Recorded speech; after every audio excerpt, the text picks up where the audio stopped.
Hi friends, recipe മലബാറിക്കസിൻ്റെ പുതിയൊരു വീഡിയോയിലേക്ക് എല്ലാവർക്കും സ്വാഗതം. അപ്പോൾ ഇന്നൊരു പച്ചടി ആയാലോ.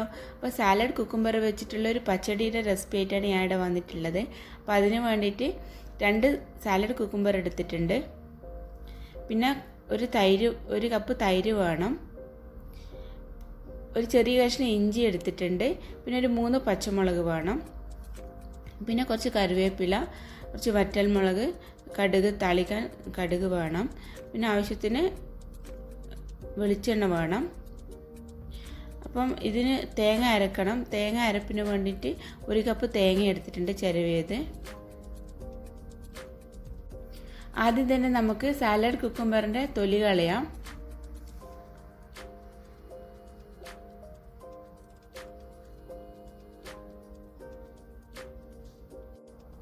അപ്പോൾ കുക്കുംബറിൻ്റെ തൊലി ഞാനിവിടെ മാറ്റിയെടുത്തിട്ടുണ്ട്. ഇനി നമുക്കിത് കട്ട് ചെയ്തെടുക്കാം.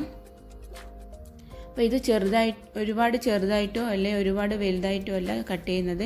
ഈ ഒരു സൈസിലാണ് ഞാനിവിടെ കട്ട് ചെയ്തെടുത്തത്. അപ്പോൾ കുക്കുംബറെല്ലാം ഞാനിവിടെ കട്ട് ചെയ്തെടുത്തിട്ടുണ്ട്. ഇനി നമുക്ക് തേങ്ങ അരപ്പ് തയ്യാറാക്കണം. അതിന് വേണ്ടിയിട്ട് 1 കപ്പ് തേങ്ങ മിക്സിയുടെ ജാറിലേക്ക് ഒന്ന് ഇട്ട് കൊടുക്കാം.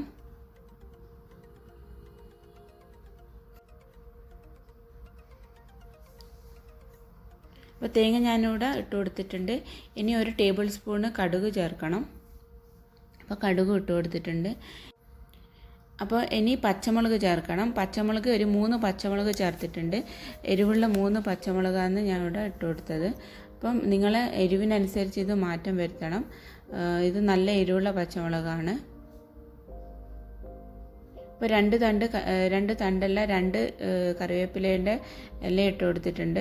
ഒരു ചെറിയൊരു ഗ്രീനിഷ് കളർ കിട്ടാൻ വേണ്ടിയിട്ടാണ് ഞാൻ ഇട്ട് കൊടുത്തത്. പിന്നെ ഒരു ചെറിയ കഷ്ണം ഇഞ്ചി ചേർത്തിട്ട് ഒരു 1/4 കപ്പ് വെള്ളം ഒഴിച്ചിട്ട് നമുക്കിതൊന്ന് അരച്ചെടുക്കാം. അപ്പോൾ നമ്മൾ തേങ്ങാക്കുട്ടിയുടെ റെഡി ആയിട്ടുണ്ട്.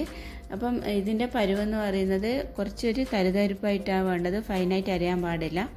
അപ്പോൾ ഒരു ചട്ടിയിൽ നമുക്ക് 2 ടേബിൾ സ്പൂണ് വെളിച്ചെണ്ണ ഒഴിച്ചു കൊടുക്കാം. അപ്പോൾ ഇതിലേക്ക് നമുക്ക് കുക്കുംബർ ചേർത്ത് കൊടുക്കാം. കുക്കുംബർ ഇട്ടിട്ട് ഒരുപാട് നമ്മൾ ഇതിനകത്ത് ഇളക്കാൻ പാടില്ല. ഒരു 2 സെക്കൻഡ് മാത്രം ഒന്ന് ഇളക്കിയതിന് ശേഷം ബാക്കി തേങ്ങാക്കൂട്ട് ചേർക്കണം.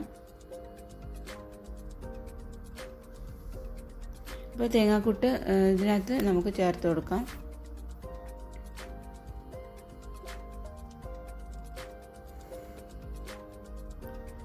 അപ്പോൾ ഒന്ന് നമ്മൾ മിക്സ് ചെയ്തതിന് ശേഷം ഉപ്പ് ചേർത്ത് കൊടുക്കുക. ആവശ്യത്തിനുള്ള ഉപ്പ് ഈ ഒരു സമയത്ത് ചേർത്ത് കൊടുക്കണം. ഇനി തൈര് ചേർക്കാം. നന്നായിട്ട് 1 കപ്പ് തൈര് എടുത്തല്ലോ, അത് നന്നായിട്ട് ബീറ്റ് ചെയ്തതാണിത്. അത് ഇതിനകത്ത് ഒഴിച്ചു കൊടുക്കാം. ആ ഒരു ചൂടിൽ ഇതൊന്ന് മിക്സ് ചെയ്തതിന് ശേഷം ഈ ഒരു സമയത്ത് തീ ഓഫ് ചെയ്യണം. അല്ലാന്നുണ്ടെങ്കിൽ തൈര് പിരിഞ്ഞു പോകും. അപ്പം തൈര് ഇതിന് ശേഷം ചൂടാക്കാൻ പാടില്ല. അപ്പോൾ ഇതൊന്ന് മിക്സ് ചെയ്തതിന് ശേഷം ഇതിൻ്റെ ഉപ്പെല്ലാം ഒന്ന് നോക്കാം.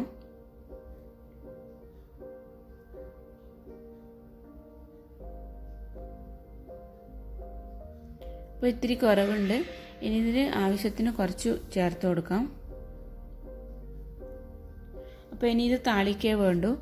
ഇനി ഒരു പാനിൽ ഒരു 2 ടേബിൾ സ്പൂൺ വെളിച്ചെണ്ണ ഒഴിച്ചിട്ടുണ്ട്.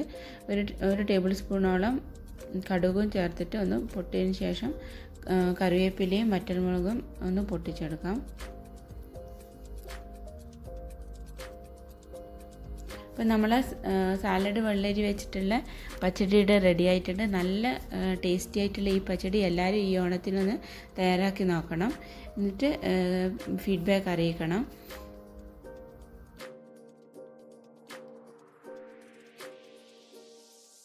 അപ്പോൾ ഈ വീഡിയോ ഇഷ്ടമായാൽ ലൈക്ക് ചെയ്യാനും ഷെയർ ചെയ്യാനും പിന്നെ സബ്സ്ക്രൈബ് ചെയ്യാനും മറക്കല്ലേ. അപ്പോൾ നെക്സ്റ്റ് അടിപൊളിയായിട്ടുള്ള വീഡിയോ ആയിട്ട് കാണുന്നവരെ thanks for watching. Bye, take care.